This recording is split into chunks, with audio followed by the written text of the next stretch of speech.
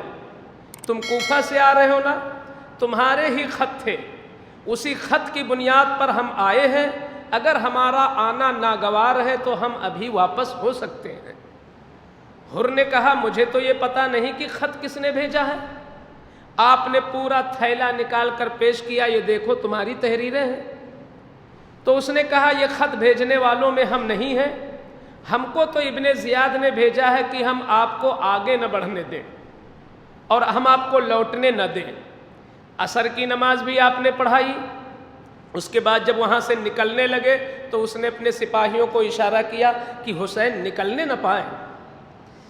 حر نے کہا نماز تو آپ کے ساتھ پڑھتے رہیں گے، لیکن آپ کو ہم نہ مدینے کی طرف لوٹنے دیں گے نہ تیسری طرف جانے دیں گے، چلنا ہے تو کوفہ چلیے.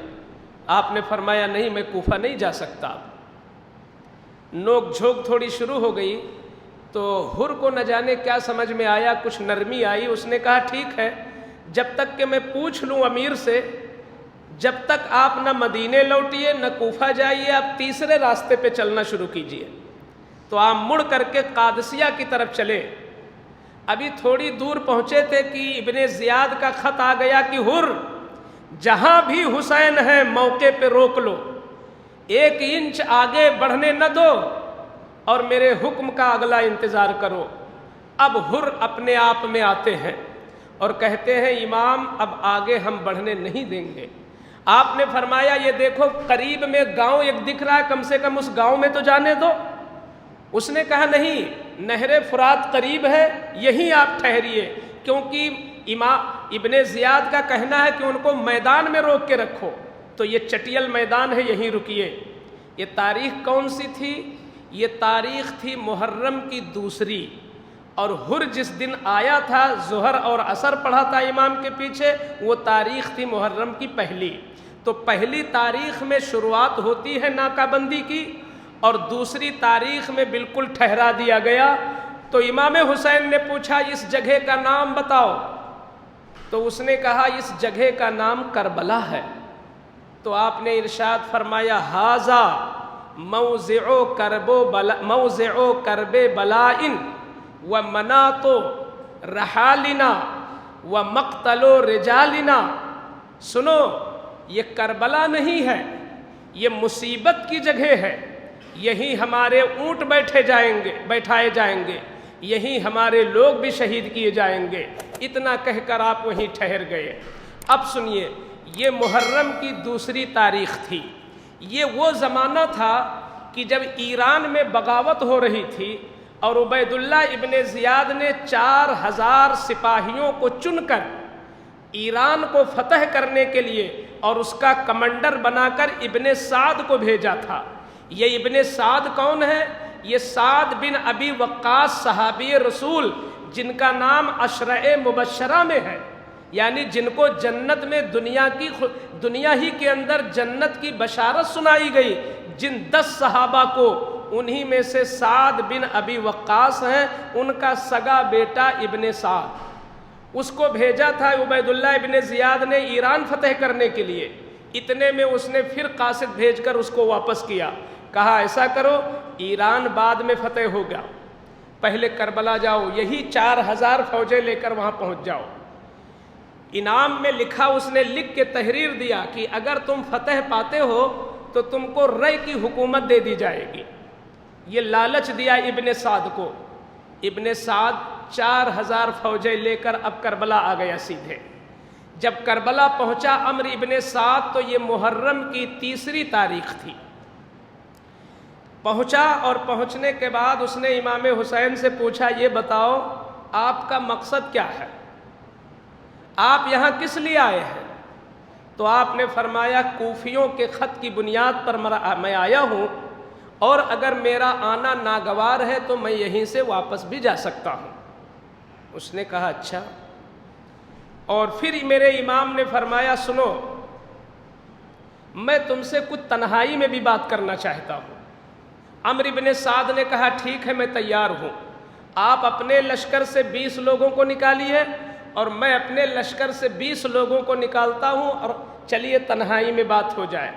دونوں طرف کے 20 لوگ نکلے اور تنہائی میں گئے۔ امام حسین نے فرمایا ان کو بھی الگ کر دو، میں خاص تمہارے ساتھ بات کرنا چاہتا ہوں۔ تو دونوں 20 لوگ الگ ہو گئے۔ اب عمرو بن سعد تھا، امام حسین تھے۔ اب اس موقع پہ سوچو، جو لوگ کہتے ہیں کہ حسین لڑنے گئے یا حسین بغاوت کرنے گئے یا حسین امیر وقت کی بات نہیں مانے، ان کے خلاف ان کی باتیں کس قدر باطل اور مردود ہیں۔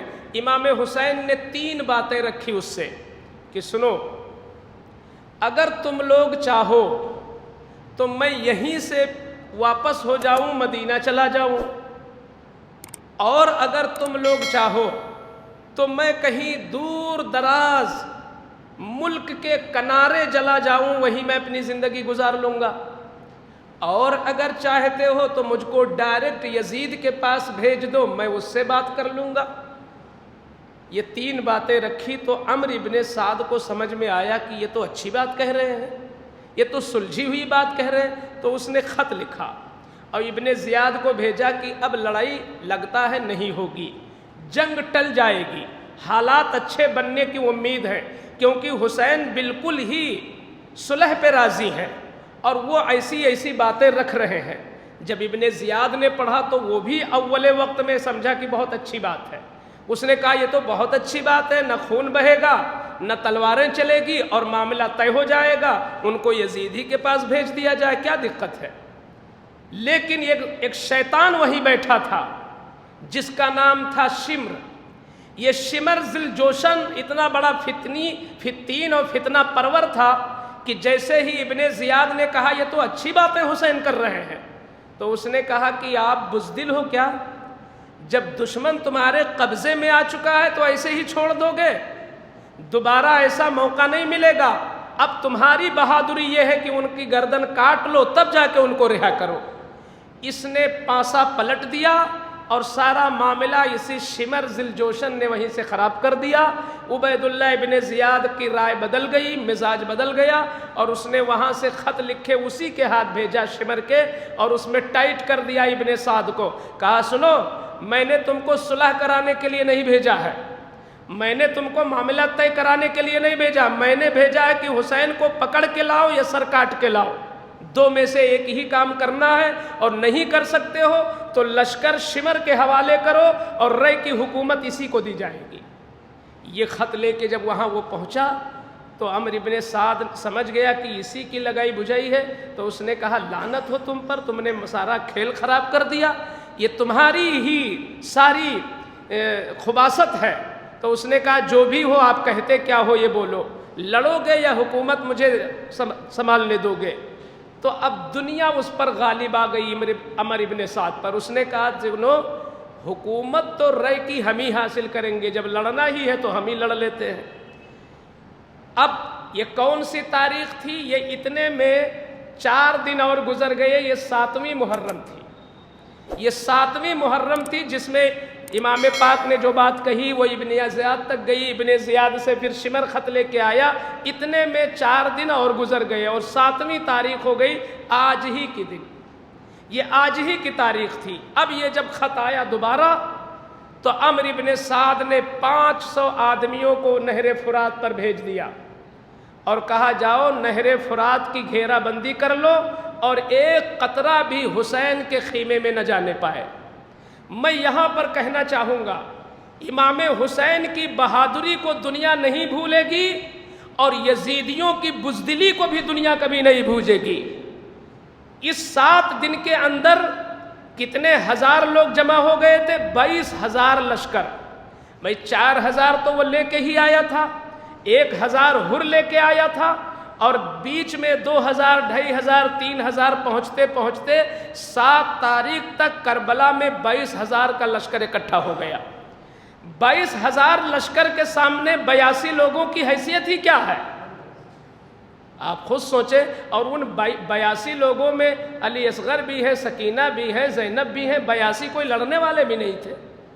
تو ان 82 میں بوڑھے بھی ہیں، بچیاں بھی ہیں، عورتیں بھی ہیں، بیمار بھی ہیں، لیکن ادھر 22000 سب کے سب پالے ہوئے جوان، اسلحوں کی بھرمار، گھوڑوں کی تعداد، سب کچھ ہوتے ہوئے ان لوگوں نے پانی بند کیا۔ مورخین نے لکھا ہے کہ ان کی بزدلی پر یہ چرند و پرند بھی لعنت بھیجتے ہیں کہ بزدلو، تم 82 لوگوں کے مقابلے میں 22000 ہو، پھر بھی تمہیں پانی بند کرنے کی ضرورت پڑ رہی ہے۔